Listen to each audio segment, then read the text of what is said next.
Thank you to Professor Dina Nencini for the invitation to present these two activities of GIUSEPPE European research, which is a research devoted to the study of the relationship between urban form and evidence-based design.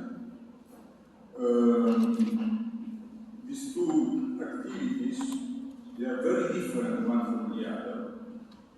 One is the ISSUM School on Urban Morphology, a summer school which we held in Rome, in the Ghetto area, in June of this year. And it was devoted mostly to learning by teaching. So a learning based mostly on theory and abstract teaching. And the other one is based on the contrary, the extreme opposite side of teaching, about learning by doing. So I think that the comparison is very interesting because it shows very clearly the distance between these two experiences, which are all of them, both of them, carried on by the students. They are expected that the students learn from one side and the other.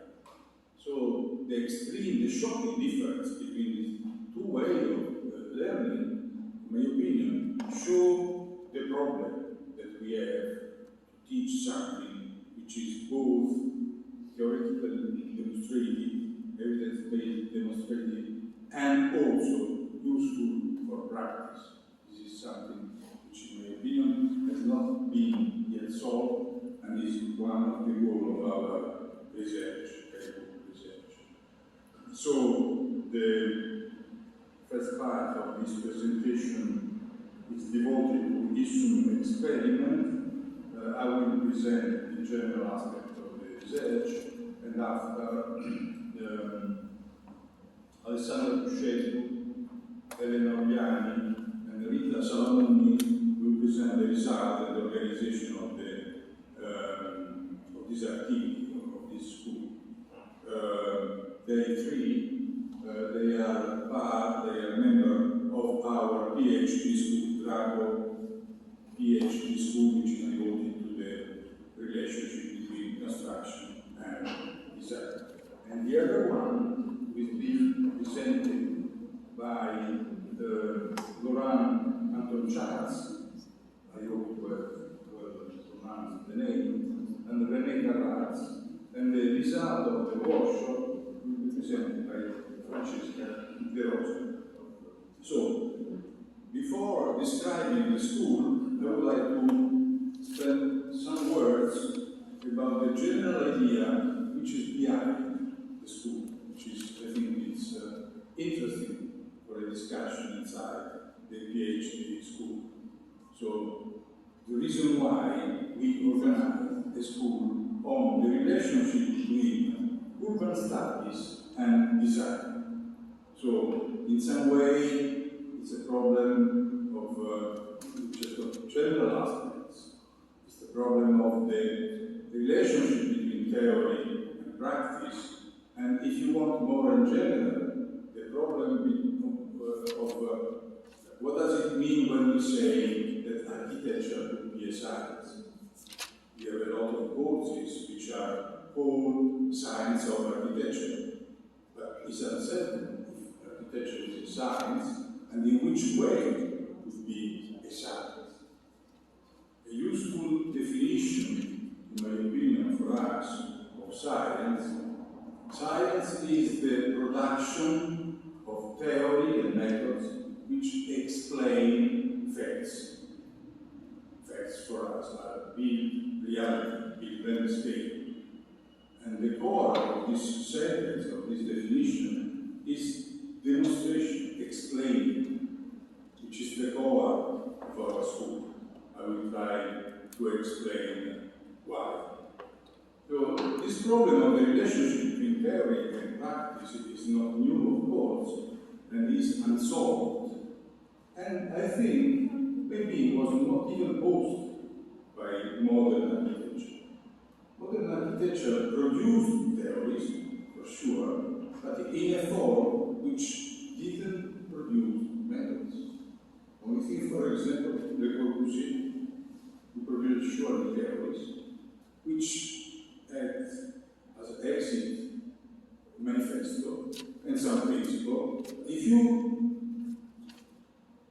would teach to a student from where to start with the method of Le Corbusier, you don't know from where to start. It was a kind of second principle, which is not a method, and was not in the theory in the tradition of architecture, sure. And the same for other authors, for other modern architecture masters, more linked to the rational and communicable aspect of our discipline, like bureaucracy, and so on.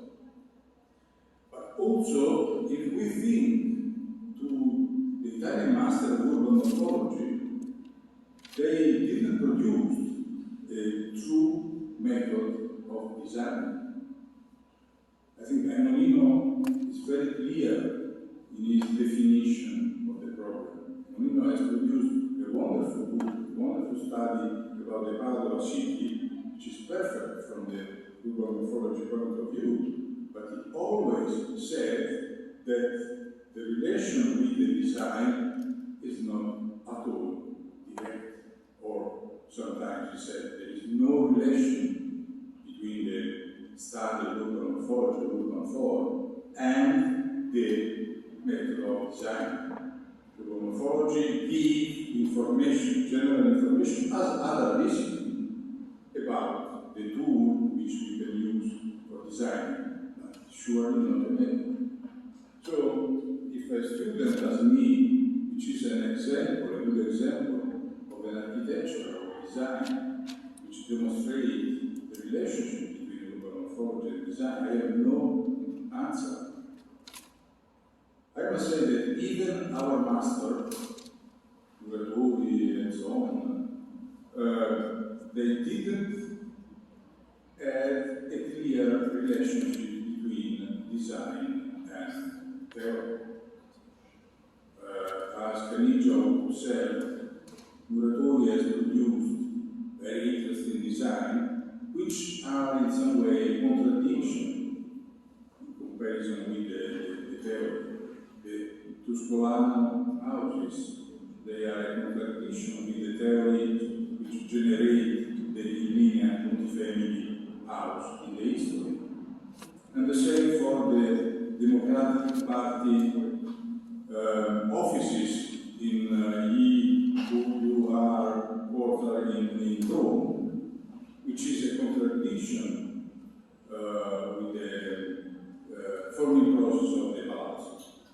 So the problem is completely open, and I think it's an interesting field of research just for this reason, because the result, the utility of urban morphology had not yet investigated completely, and I think that is, for this reason, a good field of studies. So, the truth is that our job, our work as architects, is a complex one. Design has got many components, complicated components. And one of the most important, is the aesthetic synthesis, artistic synthesis, which ends the process of forming the design, which is individual, and of course have to do with science in a very complicated way. This is one of the problems we try to face from the school in general with our studies. So, the result is that today, in the contemporary situation, we have a climate in which the students don't propose, sometimes they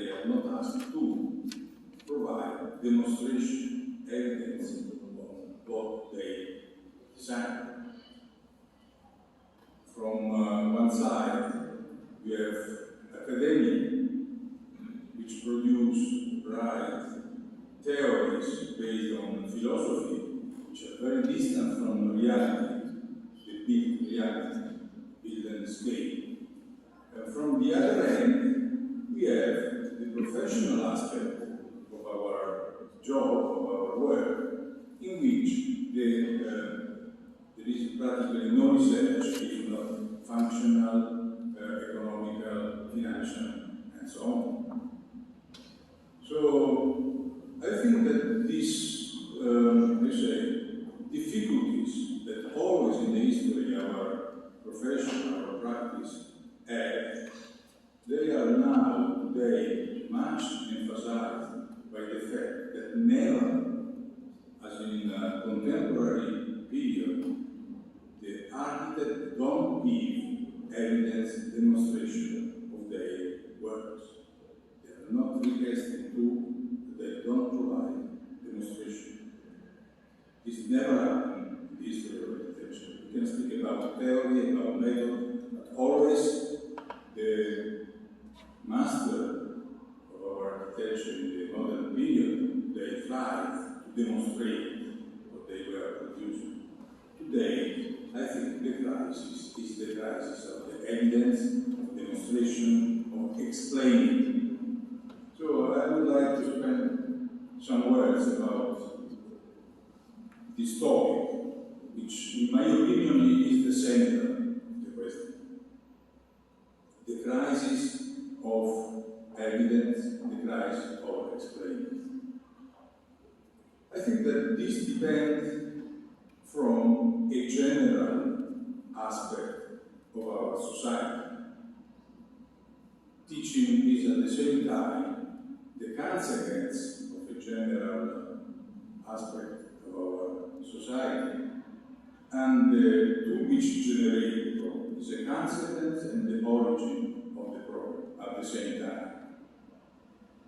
We live in a generation in which the students, like all the inhabitants of the cities, they are mostly consumers, much more than producers. And this is the problem. We have in Italy, but I would say not Europe, a crisis of the teaching, not at university, much before, in the middle school, high school, in which the crisis of demonstration started in the 60s, not only in Italy. There was a period in which the students, the teacher, the society realized that it was not any longer useful to demonstrate, for example, in geometry, the theories. Why? If we have not to produce something, we have not to demonstrate why it's useful, in which way we have to produce. Think, for example, to computer. Still, not many years ago, it was possible for a good student who studied electricity to produce a radio. It was not so complicated. Today, it is impossible to produce computer, even for the factory who produce computer.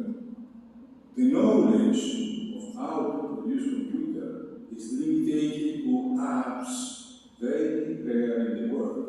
In the United States, in Germany, few places in the world. So why to look for demonstration if demonstration is unuseful?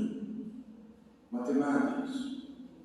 Mathematics is needed from consumer to pay taxes, to make some accounts, that's all. So, this explains, in my opinion, the crisis, for example, of the Euclidean geometry, which I studied deeply when I was young, when I was formed. Euclidean geometry is considered old, old-fashioned, and substituted with the set theory, for example. Which is the difference? The Euclidean geometry tended to demonstration. It was useful consideration of the problem, in abstraction from which you have some principles which are general and could be applied in any case, and after you have the demonstration, why this theorem could be demonstrated in some way. So it's useful to form the mentality, the skill of the student to make the demonstration, to make explanation on what he's speaking about. This was substituted by the set theory, which is a description. When my daughter was very young and started to learn set theory, she asked me to explain. I didn't know, so I read a very simple text, and I didn't understand anything. So I read again, and I didn't understand. And at the end, I realized that there was nothing to understand. It was just a description. There is a set of elements, and they overlap or not overlap, and there is a description. If you go, so I'm quite late. I try to rush. If you go to La Villette, the demonstration of the theories, which when I was a student was demonstrated through a theory, a demonstration, and so on, is concretely demonstrated in volume, for example, of water, which demonstrates the equivalence between volumes and so on. So everything is changing in the teaching, and this absence of demonstration, of explanation, of theories, passes to university. Our students, they don't ask for demonstration, they ask for practical tool, which for them means images, forms. They ask homologated form about which they are sure that they were taken from the market. So they are consumers, but they say they are not producers. So our effort should be to produce, from Latin producer, to bring to some goal, so to produce form, which is the goal of the architect. Okay. So I think that from this point of view, urban morphology could be a useful tool for the renovation of our methods of teaching. Sorry.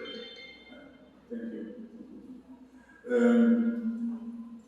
Urban morphology, the principle of urban morphology is just this, to give demonstration.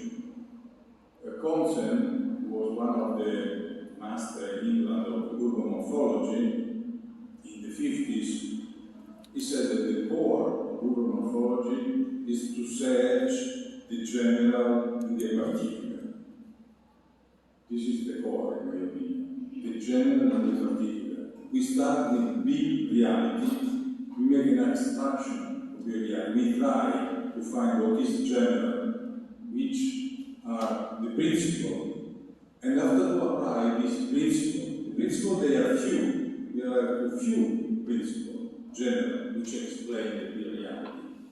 But this principle they can generate any number of principles, can generate an infinite quantity of exit. And design is a generative method, to use a Chomsky word. So we tried this with our school, which was held, I told you, in a ghetto area in Rome, July, and I must say that has got a certain success, and a group of colleagues, they are trying to continue this school. We are proposing European collaboration and financing from European funds to continue for the next 3 years the experiment in Mediterranean port cities, And I think that would be very interesting to contribute to the renovation of our teaching. So I has exploited all the time, so I will rush to show you just some images of the school, and after Alessandra will speak about the topic, and Rita and Elena about the result of our school. So,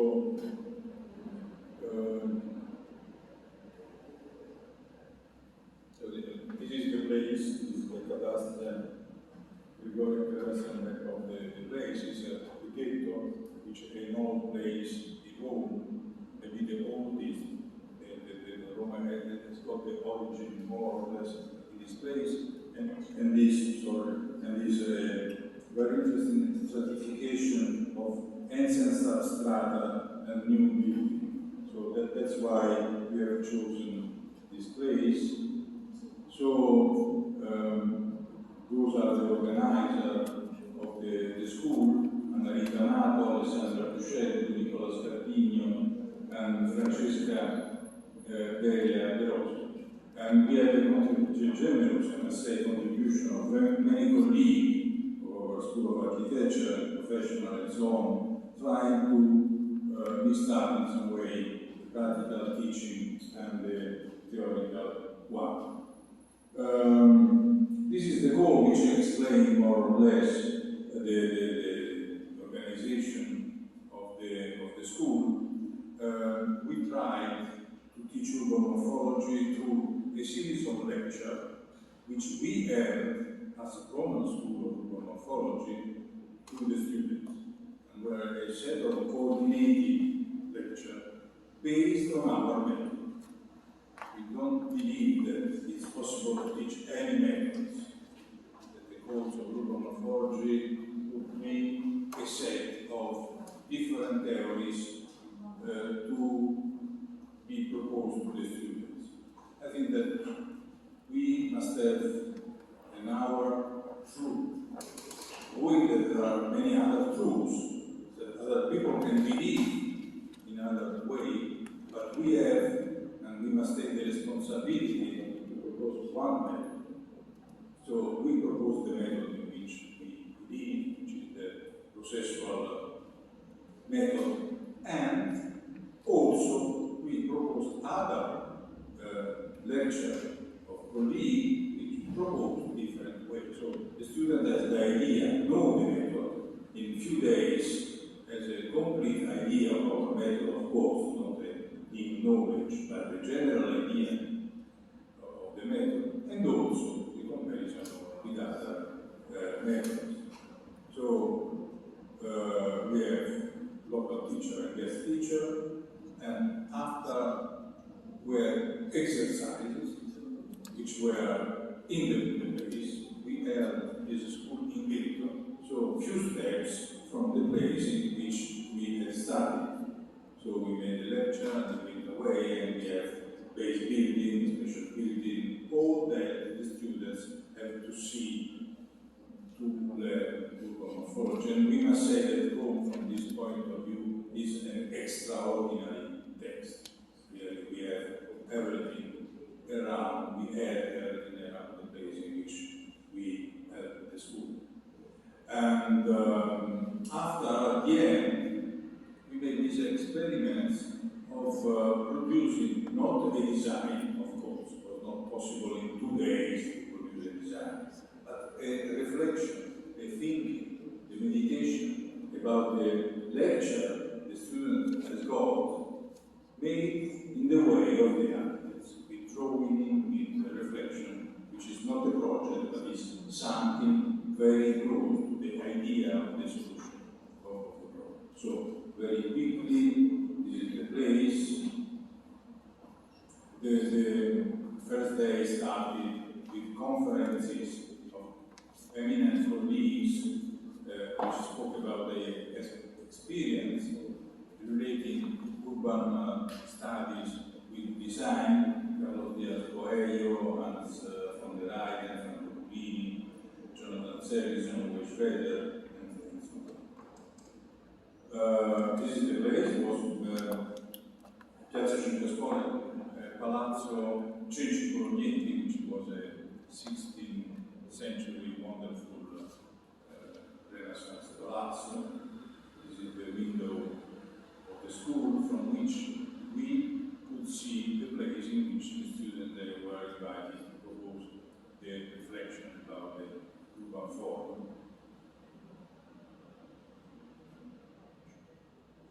So you see that here, I don't know if you see this arrow.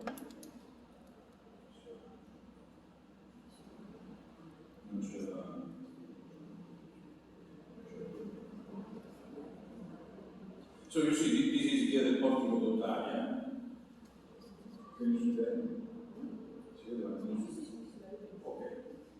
So you see here, this is the main road, the Portico d'Ottalia. This is the old ghetto. This is the new part, which was built when the ghetto was demolished at the end of 19th century. It was a kind of very brutal renewal. And you see that the new building, they hasn't got any relationship with the previous fabric, which is quite strange in Rome. Any demolition, even the most brutal in Rome, was carried on having some idea of the pre-existing fabric. But this one is completely against the alignment, for example, with the type. Anything was denied by this new. So the proposal was to think if all this part was not yet been built, and we have to build anew, in which kind we can redesign the place. Of course, it's a theoretical question, but it's very useful to think in which way we can understand from what exists the general rule, and in which way we can update and to use today with contemporary tools. Okay, this is the fabric. You see, this is the old fabric, and this is the new building. Wow. And you see how it's very interesting. This is the ground floor plan made by Saverio Muratori. And you see how it's interesting because it shows clearly the row houses and how the row houses they generated palazzo. So the students understand that special building, palazzo, services and so on, is not something invented by a genial architect, but it's a process to which the architect gave synthesis. We think always from the history of architecture books, we think that all the ancient architects, the Renaissance architects, they were genius. They produced genial palazzos. But really, the most interesting aspect of the question is this palazzo, this special building, were produced by a process, a forming process made by the sea, the aggregation of unities, to which the architect gave a very clever synthesis. This is much more useful, in our opinion, than to say that the shadows were used in a bright way. Okay, to be sure, this is the tissue, this is the new building. You see here the industrial map of the previous ghetto and the new overlap, the new shape of multi-family houses built at the end of the 19th century. So the students at the end, for 2 days, they were invited to have an idea of in which way we redesign this part of the fabric. So the goal was quite successful. We had more or less 50 applications, and we have chosen 15. One, I forgot to say that the organization was made with GIUSEPPE, but also ISSUM, which is International Seminary on Urban Form, which also gave a grant for an African student. African just because we don't have in our conference on ISSUM society participants from Africa. So we encourage some African students to come and to start to learn something about urban morphology. It was been by Israel Abdel, which is an Algerian student, very bright, from University of Algeria, in which we discovered that there were a school of urban morphology close to the Italian school of morphology. We were very surprised by that. Okay, this is the group. Some picture of the school. And the students, they made notes about the lecture. They were invited to make notes about the lecture. And to make a synthesis at the end, they presented the result. Some of the results we will see in a few minutes. Well, a synthesis of what they have learned and the reflection they has done about the lecture. So I must say that at the end we has organized a confrontation, reflection with a colleague. We didn't participate in the school. We didn't succeed to do it. It was a pity for COVID reasons. At the end, serious problem of reason of the reason why the synthesis of the school was not made. But I think the students appreciate very much the teaching. The observation, common observation was that was very heavy. It was maybe 2 days. 10 days are not enough. And another critic about which we will think for the next organization of schools is that the time devoted to design is not enough. 2 days for design is not enough, and you will see they rushed a little bit with drawings, reflection about the same. So thank you very much. Now